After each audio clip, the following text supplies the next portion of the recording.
Hi, I'm Tim, welcome to our channel, and thanks for logging on. Today we're discussing the Patek Philippe Nautilus Chronograph 5980R-001. You can see this 5N red gold Patek Philippe flyback sports chronograph and purchase it on our website. Subscribe to our YouTube channel if you enjoy these videos. Please click on the card in the upper right hand corner of the screen at any time during this video to see our full sales listing for this watch, with additional accessories included in the sale, high resolution images for your desktop, and naturally, complete pricing details for this Patek Philippe 5980R. The 5980 in steel debuted at Basel World 2006. We had to wait until 2010 to see the rose gold strap-worn variant that you see here, but it was worth the wait. Handsome, charming, warm. Although colored gold can be overpowering when used with indelicate haste or a lack of judicious eye for detail and balance, Patek Philippe under the sterns has always managed to strike the balance just right. This watch is handsome, endearing. This is a timepiece that's comfortable as colored gold for the guy who perhaps didn't think he could wear colored gold. A timepiece that's beautifully balanced and in this iteration equipped with the rare rubber strap that allows you to take full advantage of its 120-meter water resistance. Let's talk about how it fits. The watch is thinner than you would expect. While the timepiece is only 12.5 millimeters thick, which would wear thin against a shirt cuff in any instance, the fact that the case flank is so generously stepped and sloped means it slides underneath the cuff with consummate ease. The timepiece measures 40.5 millimeters across the diagonal of the case, so from roughly 10 o'clock to 4 o'clock, if you will. If you include the winglets, a Nautilus signature since the first in 1976, it's a bit broader, but it fits easily on my 16 centimeter circumference wrist, even though if you were to measure the rigid-most outer outcroppings, the incompressible portion, if you will, these plots, these intermediate center links, extend the watch to 51.8 millimeters across the wrist. I would say that you could probably wear the watch comfortably and with a handsome proportion, as well as physical security on a wrist down to about 14 centimeters in circumference.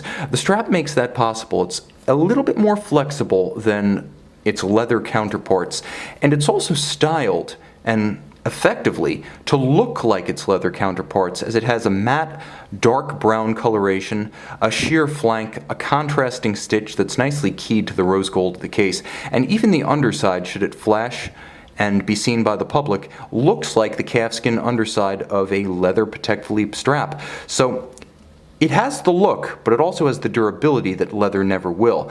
It's combined with the same high-grade rose gold double depoyant clasp, and you can see triggers open this one. It's not friction fit. The swing arm of one side of the clasp doubles as the spring for the trigger system.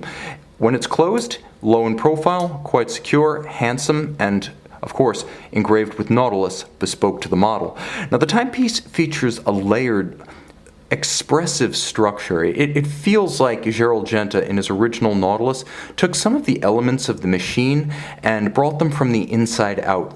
Thus, the watch has a number of different facets, some hard creases, some sensuous curves, some satin finished, some in high polish. The contrast helps to break up the sheer mass of the metal, and that's particularly important when you're dealing with colored gold, which can overpower en masse. You'll note that the dial and the hands feature a complementary rose metallic gold coloration. The dial itself is best described as somewhere between silver and chocolate, or perhaps between gray and gold, or brown and black. It's a true chameleon, and it has a gradient to it, darker at the periphery, lighter at the center, as well as a matte metallic reflectivity that causes it to swell, ebb and flow, dim and brighten itself. It's dynamic to the point that it adds another element to the watch. You never feel like you're wearing the same watch from any two angles or in any two lights. All of the indices are luminescent. There will be a lume shot at the end of this video. Now that the watch is off the wrist, we can even get a little bit closer.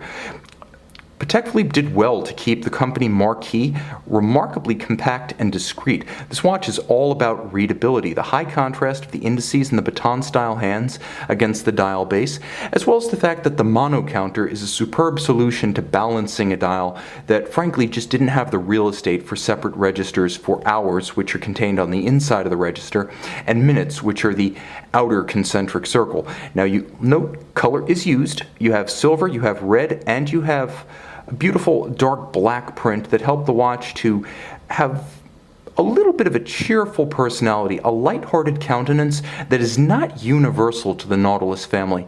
This is a Nautilus for summer. Now you have a date that's corrected using a pusher corrector on the flank of the case.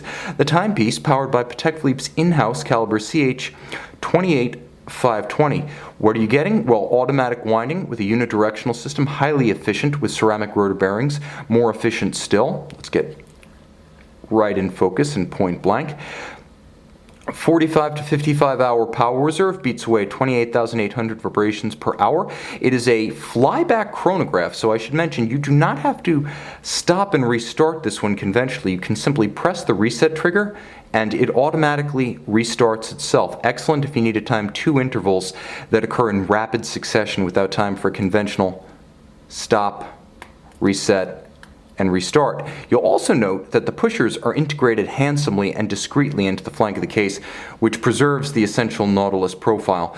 The movement, once more, all the latest standards, but one somewhat anachronistic flourish that I happen to prefer over the latest technology. You can see the Gyromax style balance, which is a free-sprung and very precise system, also quite shock resistant. What you can't see is that this is before the Spiromax hairspring. So Spiromax is silicon. This one uses an old school Breguet overcoil hairspring in a ferrous material. So this one has the old Breguet overcoil that helps to beat concentrically in any orientation with respect to gravity. So although the silicon is a little bit more anti-magnetic and resistant to those influences, the overcoil in the older setup here is more resistant to the effects of gravity and position, and for me that's a more common foe than strong magnetic flux densities, especially when the watch is lying in a single position on the dresser overnight. Now, as a chronograph, it features both a vertical clutch and a column wheel, which is to say, when you start the chronograph, the vertical clutch ensures that there's no jump. The hand simply begins moving, there's no play in a vertical clutch system. You'll also note that the watch has a crisp column wheel actuation quality. So when you start it, stop it and reset it, you hear and you feel the interaction of the horns and levers of the chronograph system with the column wheel. Now what it also has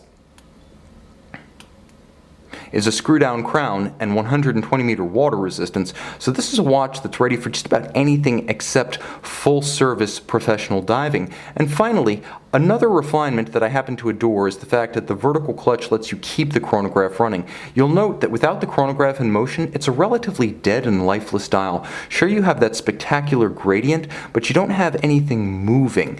That's why with the vertical clutch, there's no additional hazard, wear, or tear to the movement if you simply leave the chronograph engaged. And frankly, I would. This is a handsome, full-service summer watch for 2018. Whether you are on the Sunset Strip or Miami Beach, the French or Italian Riviera, or wherever summer may be for you, this is a timepiece to match. See it and make it yours on our website. And we're back with the Patek Philippe Nautilus Chronograph 5980R. Rose gold by day, glowing green by night. See it by the light of day and make it yours on our website.